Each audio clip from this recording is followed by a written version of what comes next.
Moving to Australia is exciting. Beaches, better work-life balance, and a fresh start. But it's not all smooth sailing. As someone who's made the move myself, I want to help you avoid the most common mistakes new migrants make when settling here. So let's get into it. Number 1, not understanding the cost of living. Yes, Australia is beautiful and totally worth it in my opinion, but it is expensive. And even I underestimated that. A lot of new migrants underestimate just how pricey groceries, transport, and everyday expenses can be. Especially in major cities like Sydney, Melbourne, Brisbane, it's important to budget realistically, not based on your home country's cost of living. Like, I'm finding cost of living is crazy here right now. If you have people who have moved here, you can use them as a reference, or even go onto local Facebook groups to research costs before you arrive.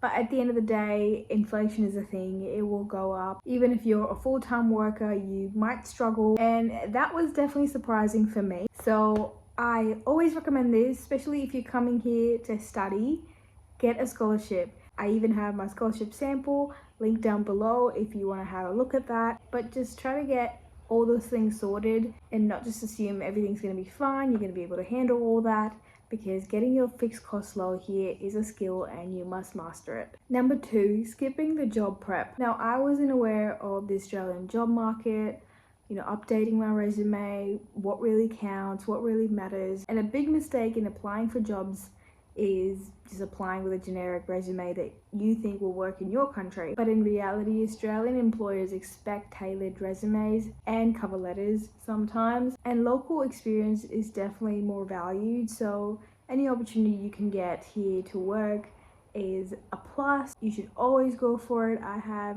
resume tips that really helped me get a job fast here in another video, so go check that out. And I also have my cover letter template link down below. But networking definitely plays an important role than it does in other countries, I've noticed. When you come here, you should try to join industry events, use LinkedIn, and even volunteer or intern to get your foot in the door. Even if you have freelance experience with Australian employers through apps like freelancer.com, Airtasker, that will count, because it just shows you're used to the way of working here and what's expected. It's definitely a plus. Number 3, rushing into housing. Many people feel pressured to lock in a long-term rental right away, even before they've seen the place, especially if it's not uni housing or arranged by your work or someone that you trust. It's not really a smart thing to do, to not inspect a place before you commit to it long term. It's harder to get a gauge of if you'll actually like it when you get there. It's always smarter to stay in temporary accommodation for a few weeks while you explore suburbs and understand commute times, safety, and lifestyle that you want. Areas that sound alright might not be the great fit for your work or budget. So while I do recommend to lock in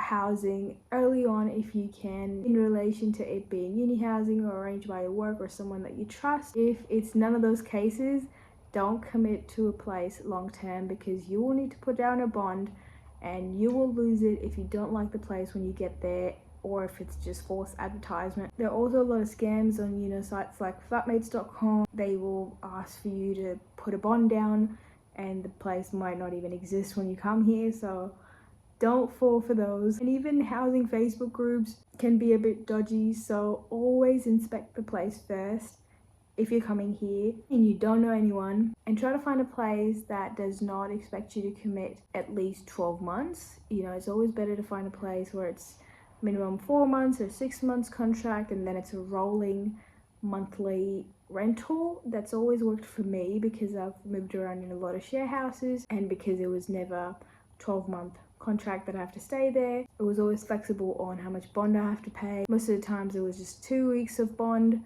So if you don't know, bond is like a security deposit that you pay the landlord or the real estate agency that you won't damage anything, and if you do, they'll take money out of your bond before you move out. But most of the time it was just 2 weeks of bond payment for me, and the move out date was pretty flexible after I've passed the minimum stay limit of that place. So I definitely recommend that, especially if you're a person that likes to move around and would like to explore more of the city. Number 4, visa and rules confusion. Australia's visa system is complex So don't assume you can just switch jobs or study without consequences. Always double check the working rights and conditions of your visa. Not doing so can lead to serious issues, including visa cancellations. And if you're confused about it, get a migration agent that are experienced in these matters. Like, some of the conditions would be like you can't work more than 48 hours per fortnight, and some people might still do that and get themselves in trouble. Or even simple stuff like you have to maintain your health insurance throughout your visa, and they skip a few payments, and that is against the visa rules, so you can't do that. Always double check the conditions on the visa that you've got, and sites like the Department of Home Affairs will be your best friend if you're confused. Number 5, not building a social circle. It's easy to feel isolated when you're new, especially if you move without family, friends, and your mental health matters, your social life matters. So whether you're here to study or just work, it's easy to get carried away with those, because Australia, in my opinion, does have a hustle culture, especially in bigger cities like Melbourne and Sydney. So join local Facebook groups, attend cultural events, join apps like meetup.com and Bumble BFF to meet new people in your area. Community is everything, and you've got to make the most of the experience here. So don't be afraid to go out to several events and put yourself out there and make the most of your time in Australia. Bonus tip, don't compare your journey to others. Everyone adjusts at their own pace. Be kind to yourself. You starting a whole new life can be overwhelming, but that's something you can be proud of later down the road as well. I've made a whole heap of videos on this channel about moving to Australia, studying here, working here, and if you have any questions, feel free to join my channel membership or leave a super thanks comment below. I'm posting every day on here, so I'll see you next time.